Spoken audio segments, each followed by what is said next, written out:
Eu fico observando e a forma como a nossa sociedade, a sociedade ocidental, enxerga a realidade e, enfim, constrói a sua própria noção de realidade, eu acho um tanto equivocada.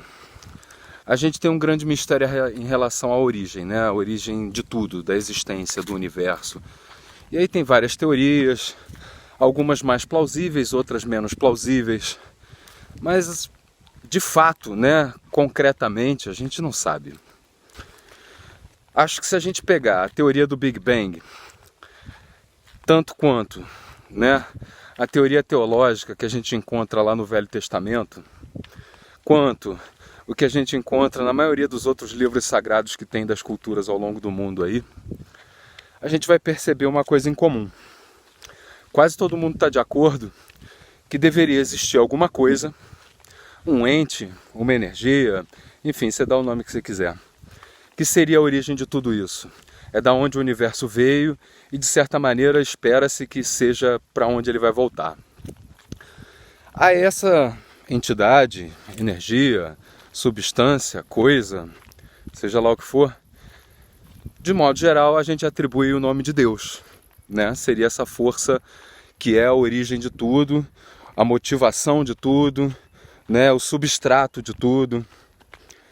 E aí vamos imaginar o seguinte, né? Usando esse nome Deus só para facilitar a nossa linguagem, mas você pode entender isso com o nome que você quiser. Imagina o seguinte, Deus é definido justamente por ser o uno, por ser toda a existência em si mesmo, né? É definido pela sua onipresença, a onisciência, a onipotência, é o alfa e o ômega, a origem e o fim de tudo. Ok, uma entidade que tem essa característica, vamos dizer assim, né? Que se identifica justamente por ser tudo, por ser o uno, por ser toda a existência em si mesma, qual seria a única coisa que essa entidade nunca ia poder ter, sendo dessa maneira que ela é? Bom, penso eu que seria a experiência do outro. Porque você vê bem, se tudo é eu, né? Eu nunca vou ter a experiência do outro, eu vou ter só a experiência de mim mesmo. E aí eu acho que de alguma maneira, falando de uma forma metafórica, Deus descobriu que era isso que ele mais queria, ter a experiência do outro. Essa era a única coisa que a sua condição de Deus não permitia ter. E ele passou a desejar isso freneticamente. E aí ele se dividiu e criou esse universo ou multiverso, se você quiser acreditar assim, que a gente conhece. Para quê? Para se subdividir em infinitos outros que podem ser experimentados. Só que aí tem o seguinte, se ele fosse experimentar esses infinitos outros só a partir da sua própria perspectiva, ele teria infinitas experiências, mas que ainda assim seriam um tanto limitadas. Então, ele fez com que cada um desses outros infinitos, múltiplos, criados, fosse também um eu, para que ele tivesse infinitos parâmetros de experimentação desses infinitos outros. Complexo isso, né? E aí eu fiquei imaginando eu. Se for dessa forma, a grande razão da existência é a experiência do outro. Mas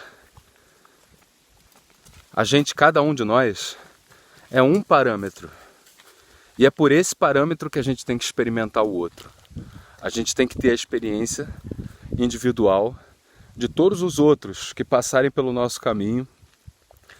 E todas as experiências individuais de todas as pessoas, de todas as coisas, de todos os seres, juntas, vão ser, vamos dizer assim, à base de dados, né? E aí eu acho que aí veio a grande inversão. Eu acho que é nesse ponto aí que a gente enxerga tudo ao contrário, e é isso que faz a gente ter uma noção equivocada da realidade e principalmente das relações todas.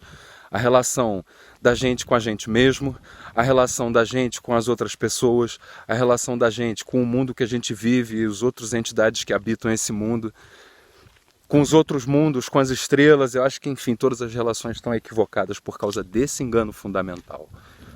Em algum momento, a gente se esqueceu que a razão da existência é experimentar o outro.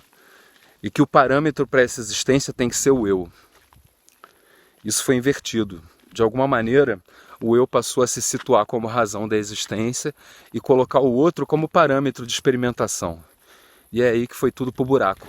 Essa talvez seja a inversão fundamental que a gente tem que fazer. Porque no momento que a gente entender que a razão de tudo é a experiência do outro, a gente não pode pisar no outro. O outro é uma dádiva. O outro é tudo que Deus queria ter e não tem. E aí criou toda essa existência para que a gente possa experimentar isso em nome dele, de certa forma. Se a gente pensar que tudo que existe é Deus, nós também somos, e cada um é responsável por fazer a sua parte nessa experimentação do mundo.